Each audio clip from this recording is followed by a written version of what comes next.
hardcore Hog fans, welcome to Prediction Thursday. I'm joined by my partner, George Waddell, and our special guest, Jay Lawson.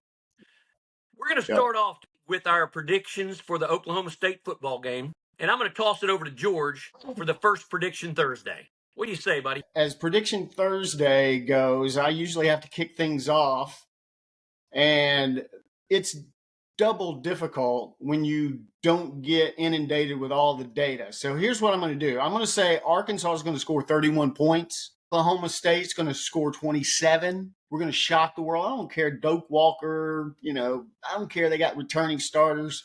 I think our team gets it done this week. In Oklahoma. Love it. That's awesome. Yeah. What do you think, Jay? Where are you at? Well, Jay just went sideways. I don't know why I keep doing that. Maybe because his prediction is going to be sideways, George. I think, obviously, we don't think that Arkansas is going to have any problem on offense. I don't even know if y'all can see me anymore. I may have just disappeared. All right, I'll have to go vertical then. All right, so predictions. I don't think Arkansas is going to have any problem on offense. If South Dakota State can score, 20 points last week? I think Arkansas scores, I'm going to go with 38. And I am going to say that Arkansas's defense figures out that they can play. And if they hold Gordon to 100 or less, we hold Oklahoma State to 24 points. That is I like the prediction. That is my prediction. Wow. If you look back at their games last year when they lost, Gordon didn't do jack squat. And we'll see. Yeah. Well, it's hard to hold that game. I am very surprised because we have not talked about this prior to this podcast on what our scores would be. And I'm very surprised that you guys are pretty close to where I'm at on the scores. I've got 34 for the Hogs, and I've got 28 for the Pokies. Yeah. So I'm surprised that you guys are up there because let me make one thing clear. Last week I had a lot of naysayers. Yep. And I busted out with a 63-6 score. And my man George called for 56 points, which was the second highest in the hardcore Hog group. It was only 2. And my special guest Jay Lawson told me specifically on the comment, there is not enough time to score 63 points, Rick DeWese. Well, let me tell you, Mr. Lawson, there was enough time. And this is not an interception, defensive pick six, kickoff, run back. This was 10. I know. Full-blown possession, touchdown city, 3 quarterbacks. I was 3 quarterbacks. The fact that it would be a time clock running second half. I just didn't, and the way that the last time that happened, they just didn't run any plays other than running the ball. But that was probably just the team that they had. Here was the difference. Here's what they did. Petrino brought in 3 different quarterbacks and 3 different sets of running backs, 3 different sets of receivers. I mean, it was 3 different sets. They played 83 guys. Yeah. And that's why they were able to get 70 points because every kid played like he was playing for a starting position. Yeah. Well, and not only that, Rick, but the offensive efficiency was off the chart. And that's really what y'all look at is the offensive efficiency, not, who you're playing or anything like that, because they take all that into account. We were like number 4 in the country in offensive efficiency, which I think is directly attributed to the way Bobby Petrino coaches. And so I think offensive efficiency-wise, I think we're really good. What concerns me about Oklahoma State is how efficient they can be on offense too. And playing at that stadium is going to be tough. All right, hey, let's cut back real quick to prediction because we know we want that to be at the front of the video. Let's go for season prediction now. How many wins you think we're going to get, George? I think at the end of the year we'll be 7-6. I think we're going to go to a ball game. So I think we can do that. I think 7 wins, 1 being in a bowl game. I think I think we can eke out the season 6-6. Even in that's okay. I was about to say. I dare not ask where you think the wins are. No, you're not going to ask that. Yeah, I'm not going to ask that. No. Well, no, because it's we're all shooting at we're all throwing darts at the same target. Where those I darts agree. land doesn't matter. Saying- It's getting to a bowl game this year. I think is going to be the big. Yeah. Lawson, where you at? Well, so George sounds like George is saying we go 6-6 and then win a bowl game. That's it.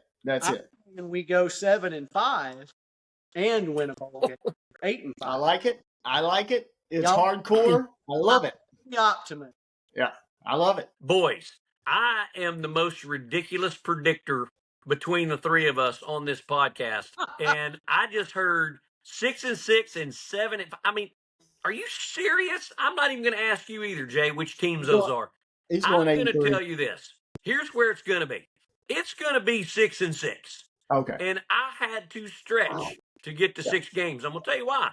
You got to look at the middle of the schedule there. Oh, I We know. have to win 2 games. 2 to meet your Jay. You got to meet 3 games to get to this. You look at the middle of the freaking schedule and tell, man, that's going to be. Look, I'm the optimist of all optimists. I don't know. I'm the guy that said 63 points last week. I'm right there with you. Yeah, hey, let me tell you this though. If they do get 7-5, 8-4, Sam Pittman is coach of the year. Period. Easily after last year's shit show. Yeah. I'm going to go further than that. Let me tell you something. My man Yurachek, who has the greatest parlay in college football, or actually college sports right now, working. Yeah. He hires Petrino and Calipari in the same year. God forbid that the football team goes 7-5, 8-4, and then Calipari's basketball team kicks ass. He'll be the GOAT of all ADs in the country. Dude. Bet, So, boys, bet. when they hired Calipari, nobody from Arkansas texted me and said, "Hey, did you hear that?" No, it was people from all over the country. It was like, dude, Arkansas just hired Calipari. I I'm like, know. what? I'm like, that's the most ridiculous thing I've ever heard. And sure enough, it was true. It was like, When I ordered my BMFP t-shirts last week, I also ordered the one that says, I have always hated, crossed out, loved Calipari. That's good stuff right there, buddy. yeah. I told somebody it was like when Hulk Hogan was this bad guy and everybody hated him, and then he was on Rocky. And everybody's like, "Oh yeah, Hulk Hogan's a good guy now. We got to all cheer for him. He became a good guy." I'm like, okay, well, Calipari is our Hulk Hogan. That is a great scenario, George. That is perfect. That's exactly right. We kind of grow up hating that guy, and then all of a sudden, oh yeah, he's a hog. You love him. I can't even say that state without. I call it Kentucky. Yeah, we got to play Kentucky this week. Yeah. Hey, just imagine if we would have hired a Texas football coach back in the day. I don't know that we'd have the same warm welcome as Calipari. God, I don't know. It's too much of a rival. Well, and as far as football season is concerned, if one of those 6 wins could please God be Texas. Oh my God. Oh my goodness. I mean, really that do. would be, even if we lost a bowl game and went 6-7. If we beat Texas, which right now looks like a really tall order, but they are coming to Fayetteville. The only way I'll take the season no matter what. The only way that happens beating Texas is if Arkansas plays probably their best game of the year. They're all healthy, and Texas has some injuries. Okay, let's pray. Yeah, I'm in for that. Hey, I'm in for if we can just beat Auburn in the 4th game, 3rd game, whatever it is. If we can just beat Auburn, I think that'll give us enough confidence and we stay injury free. Actually, I'll tell you what, I'm not even worried about injuries that much anymore because I just saw so much depth against UAPB. And I understand we were playing a high school football team, but at the end of the day, I just saw so much depth with every quarterback, every running back, every wide receiver, every lineman. I mean, I saw depth, baby. That's what you're looking for. Yeah, depth and execution. I mean, usually when those 2nd and 3rd teams come in, you start seeing mistakes. But those quarterbacks, just like you said, Rick, that one quarterback was throwing darts, and he is a scat quarterback. Hey, what about Green comes out, very first play of the game, very first play of the season, and Petrino calls the home run ball. Love it. Can you imagine hitting that? If we'd hit it'd be over. Yeah. I mean, it'd be full folklore. Yeah, that Little Rock crowd was late arriving. That Little Rock crowd was really, it's on a Thursday night, 7 o'clock. Yeah. You know, I mean, you got people from all over the state trying to get off work, pick up the kids, get there, get parked. That's kind of, you know, it's kind of one of those deals. Yeah, hey, and my favorite name on the roster, Jaquindon Jackson. I know it. I mean, he scores the first touchdown. The kid is smooth as silk. Yeah. I love him. Yeah. I love him. Jaquindon. Yeah. JJ. I think Yeah. they call him JJ. Look out. Take it. That guy's going to be good. But anyway, reviewing the first game, you know, we've seen it all over national sports and local SEC sports. I mean, 10 for 10. Come on, dude. It's the equivalent of pitching the perfect baseball game. You go Unheard 10 for of. 10, all on drives, no fumbles, no nothing special, 8-9 punts, halftime catches you, into the game catches you. It's just simply 10 pure. It's a perfect game. They pitched a perfect game. Yeah. That's all I can say. That's 10 for 10 at the free throw line. I mean, and you don't intentionally miss the last free throw. I mean, I like what he did. He knew he had a perfect game going, and you don't lay down. You don't let your team down by not making some history in that situation. Yeah, no doubt. That was an incredible feat. It hadn't happened in over 20 years. It hadn't happened in over 20 years in college football, but it obviously never happened at Arkansas. I mean, shit, I can remember opening seasons with maybe 10 punts. Yeah. Well, everybody played a cupcake this week. Yeah. I mean, I looked at all the spreads. Everybody was 37.5, 40. Arkansas was 50. I mean, everybody except, you know, we had the Florida State game was a good game. Of course, they got their ass crunched. LSU was a good game. A&M was a good game. Those are still 10 and 11 point spreads. So I am very comfortable with the fact that, I saw Auburn and Ole Miss, but I wasn't impressed by anything. They didn't look as well put together as we were. They, Hugh Freeze had to have seen Arkansas score and said, man, I got to score 70 points too. And so didn't they win? Oh, yeah, there's no doubt about that. Something? Did they win 77? 77 to 7. Yeah. Yeah. Well, they got scored against. How about that? Yeah. You talk about redemption. At the end of the day, everybody had a cupcake. So whoever your cupcake was, and it happens that way every season. So the fact that Arkansas set some sort of great record like that is just, it's pretty cool. I think we saw how well put together our offense is. I was more impressed with the defense than, quite frankly, I expected to be. Lots of great athletes on that defense. Our linebackers are going to be somebody to tangle with, boys. Yeah. The one kid, the ball-headed kid from the, what's his name? Yeah, Landon Jackson. My gosh. That kid is a beast. Well, he reminds me of some of the good defensive ends that we've had in the past. Did you notice what's his number? Number 7, I think. He's a transfer. No, it's a name that's hard to pronounce. Junkai. Yeah, starts with a D. Anton Junkage from Portis Jervis, New York. He's defensive one of those. Senior. He's a transfer, 6'3", 272. He looks like a twin of Landon Jackson, number 4, defensive line. Big dude. Anyway. Yeah, I'll have to look into him. Junkage, Juncaj. Looks like Junkage. Okay. I'm butchering the pronunciation. Yeah, I'm sure. We're new in the season. That's the way it works.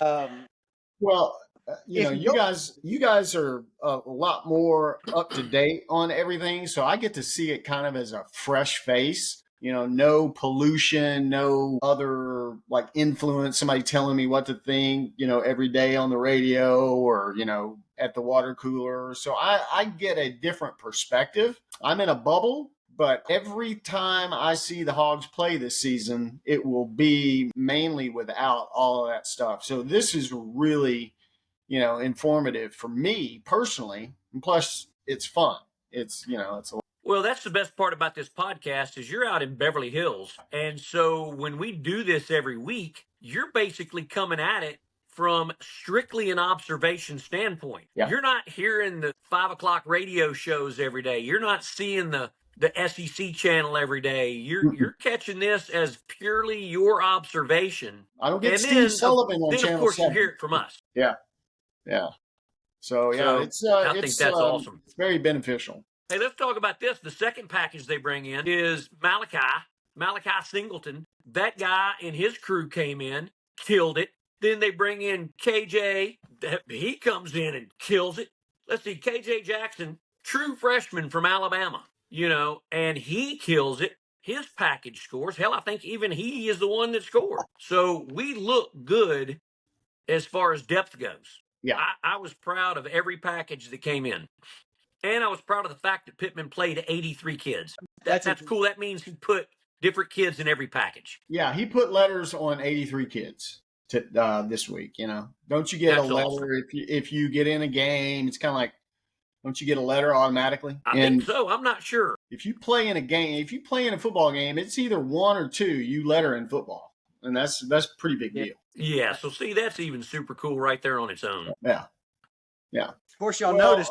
Like I said, Pittman to me is the perfect head coach. I mean, I think, is the guy that really knows that in the trenches is where football is won. His reputation is in the trenches. He's going to build that part of the game and then hire his support people according to, what is available and who he can get. And for Petrino to come back to Arkansas, not as head coach, because honestly, he was kind of off-putting as head coach and he probably didn't like it. I see Petrino as this guy that wants to go straight to the film room and have these guys come in and, and he can go through the film and then go out and scream at them for 3 hours on the football field, come back and do one interview a week. Pittman. Yeah, it's perfect for Petrino. It's perfect. Yeah. Listen, Petrino is probably the top offensive mind, and Jay, you may have something to say about this too and kind of line me out, but I would think that Petrino is probably one of the top offensive minds in the country, and I put him right there with Lincoln Riley and Lane Kiffin. And so, mark your calendars for that Ole Miss game. Yeah. Kiffin's team. I'll go out there and say that I think Petrino's the best offensive mind in the country. I really do. I think if that's all he has to worry about, if that's all that he has to be concerned with, he is the best offensive mind in the game. Talking about Petrino, the only thing that was, and it comes back to why he's probably better as solely an offensive coordinator, because he doesn't have to even think at all about the defense. When he was at Arkansas, his defenses weren't tremendous. Yeah. Or he doesn't have to worry about interviews or all the other stuff that goes along with being a head coach. Now Sam can solely commit to being the head coach, being the boss. Good old Pawpaw. Good old Uncle School. No doubt. Yeah. Hey, but I don't take anything away from Lane Kiffin. That Ole Miss game is going to be something to watch. I'm just telling you, two great offensive minds coming together. It's going to be a battle. Yeah. Well, let's talk a little bit about OSU. Let's break down the game coming up. All right. And see what we're up against. I mean, number 16 team in the country. They got a Doak Walker running back. Not much else really to speak of, but they do have 18 returning starters. That's a lot of experience coming back. That's a lot coming back. They definitely have a lot of experience, and they have two players that are seventh-year players. The freaking quarterback and Bowman, and I forget who the other one is. I think it's a D-back, if I'm not mistaken. Mitchell or somebody like that. I think it's maybe Martin. No, it's Wright that transferred out of Tulsa. Right. That's right. Right. Let's see. They in those scouting report, they list Martin as a linebacker, but he's a D-back, I believe, because he's listed on the roster as a defensive back, not a linebacker. But, I mean, god dang, man, seventh-year players, that quarterback's probably pretty dang cool, calm, cool, and collected under fire. Yeah, the problem is he's not very good. He's known to throw some interceptions. Okay. They don't drop the football. They run the ball well, but he is known for throwing some interceptions, so we hope to get a few of those. Their linebacking core is really strong. Their defensive line is weak. I think they let the linebackers try to mop it up. And then, we all have the same scouting report. So according to that, they're kind of weak on the outside. And so I think Petrino's going to exploit a lot of that defensive weakness that they have. And that's part of one thing why I picked the score I did, but just because I think Petrino's going to pick them apart. I think one thing to keep in mind, though, every single defensive back and safety are coming back. So Right. it's a veteran cornerback crew. It's a veteran safety crew. There's several of them. So, Green is going to have to show off his passing skills. It took him a little bit to get started last week. So he's going to have to drop some dimes. These D-backs are big and physical. So, if we're going to win the game, we're going to have to hit some passes, deep passes. Have you heard anything about Armstrong? He obviously didn't dress out except to have his jersey on last week in Little Rock. Is he going to play this week? I know he's been injured. Who's Armstrong? Probably towards the end of the year last year, our best receiver outside of Washington. Till Washington Okay, I got you. Yeah, I think they made a pretty good decision to keep him out. Let him get a little healthier, and especially since it was a Thursday night game, it just gives you those extra days. I don't know if he'll come back or not. I hope he does on this. It's just another weapon. But, I had zero problem with all the different receivers that caught footballs. Yep. I had no problem with every running back that ran the football. We look good, period. Yeah. Couple of drops, but nothing that was like you felt like, oh my gosh, that guy's going to drop it every single time. I love the way we use the tight end too. Well, most of it was early drops. Yeah. It was just kind of working out the kinks of the beginning of a game, first game of the season. Yep. Who was the small running back that came in? Rodney Hill. Was it 5 feet? Okay. 186 pounds. Redshirt sophomore out of Georgia. Played at Florida A&M. He did. I was shocked. He was the second running back that came in, I think. Rodney Hill, number 20. Yes, because the announcer kept calling him Jackson when I was like, no. That's number 20. That's not Jackson. And Rodney Hill, redshirt sophomore, little guy, and he did really well last week. Yeah. I think in that Petrino offense, if you hit the hole quickly, you can look really good as running back. If you sit there and dance in the middle of all those linebackers and linemen, if you hit the hole knowing you're going to get 3 yards and then whatever happens after that is up to you, then you're in the Petrino offense. Well, I did enjoy seeing that Braylon Russell kid, the local product from the true freshman that came out of Benton. I did enjoy seeing him. He might have been in Malachi's package. I don't remember, but man, he's just a good-looking kid. Great looking style. Loved it. Yeah, so, Oklahoma State, they've got returning starters. They've got Doak Walker running back. But I think with, I don't know much about our defensive coordinator, how he came in. I know he's got a pedigree that's better than last year because, Lord, I don't think we could have stopped UAPB last year. Look at his, go out and look at his rap video. Oh, yeah? Yeah, coach. Yeah, coach. All right. So anyway, hey, I'm going to wrap it up with this because I think this will be funny to watch you guys do this. And George, you can cut it up however you like. Okay. I'm about to run through the schedule, and so I'm going to look off at the schedule.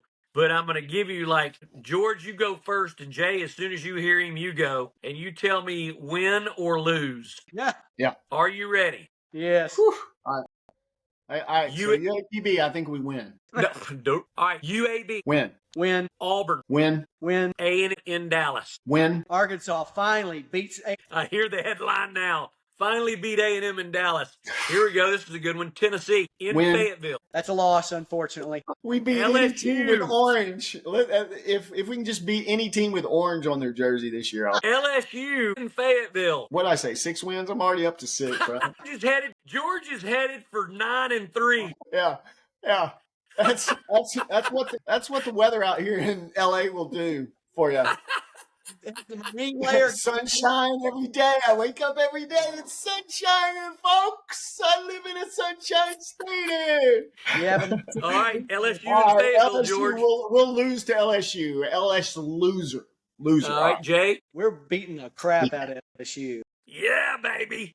Getting that. Hey, Mississippi State in Cowbell Arena. All right, we'll win that one. A little payback for last year. We win. Ole Miss in Fayetteville. Yeah.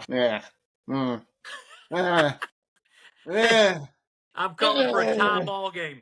Tie ball game, 6 overtimes. Yeah, 9 overtimes. 10 overtimes. We go 10 for 10 in overtime. We lose to Ole Miss, unfortunately.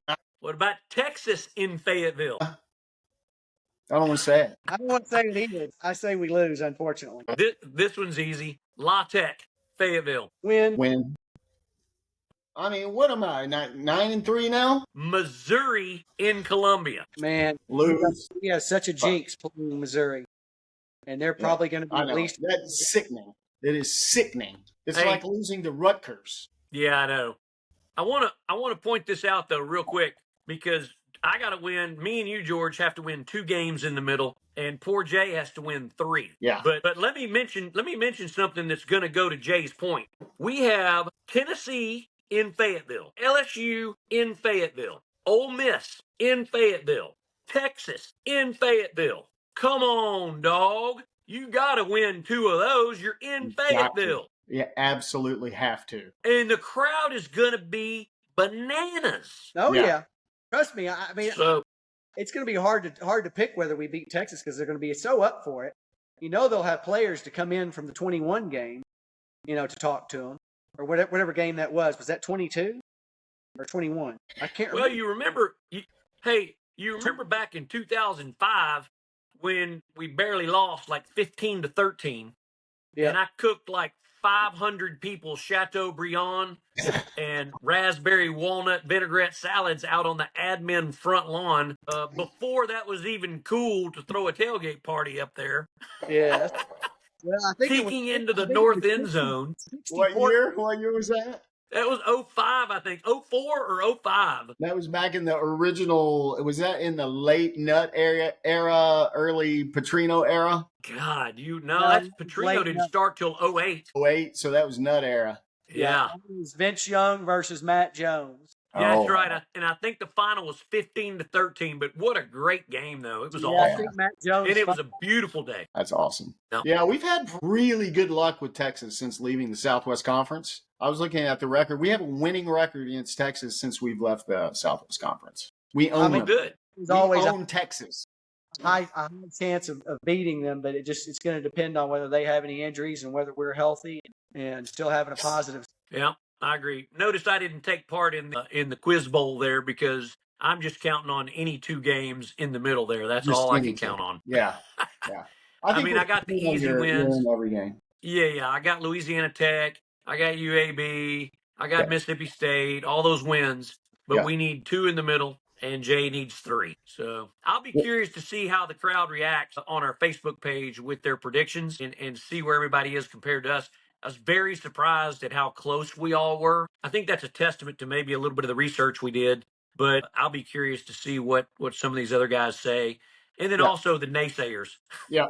That'll be funny. Yeah, you can always count on Sean Smith having, he's looked at it from that mindset of, I think Sean really should have moved to Vegas after college and just become like, the guy that handicaps games. He would have been brilliant at that. And, Susky, he's gonna come in for real. He's gonna come in for real. We'll have Susky on. We'll have Smith Chris on. with his 28-27 OSU score. Who's he? He's got OSU on top 28-27? He always picks 28-27. It's always If you're going to miss by a point, at least pick the Hogs. he always picks the other team to win 28 and Arkansas to lose with 27. And he's never picked it right, has he? I mean, he's never hit it. It's always been, there's never been a score that's 28-27. I don't think. Maybe I'm wrong. He'll correct us. But I say next week, if you win prediction Thursday, next week you get to be a guest star. How's that sound? Oh, that's a great idea. Yeah. Hey, George, I'm glad that you and I came in first and second last week because we're hosting the show. How you like that, baby? There you go. That's the way it should be. Hey, where did Lawson come in? Did anybody look at his third. stats? Yeah, came in third. Did anybody look up Lawson? How close was he? I don't know. Lawson's pretty good though. He I'm more pie in the sky. I'm going to land. I'm going to give Arkansas probably 17 points more than they deserve every week, just because that's who I am. But I am a hardcore hog. I am the definition of that. I got blinders on. So let's just call a spade a spade. I am the spade. I got black on. I am the hardcore hog. Optimist. Hey, look at my hog background here. There you go. Right on cue. Come on, See? baby. Come on. I'm that guy that records the hog call at War Memorial Stadium and posts it to YouTube. I'm that guy. I'll try to I have a love it. next week. Let's go, Bobby Petrino, baby. Let's go. Let's do it. Back to it. I mean, All right. BMFP, There boys. you go, boys. Dang Skippy. All right. All right, Check. fellas.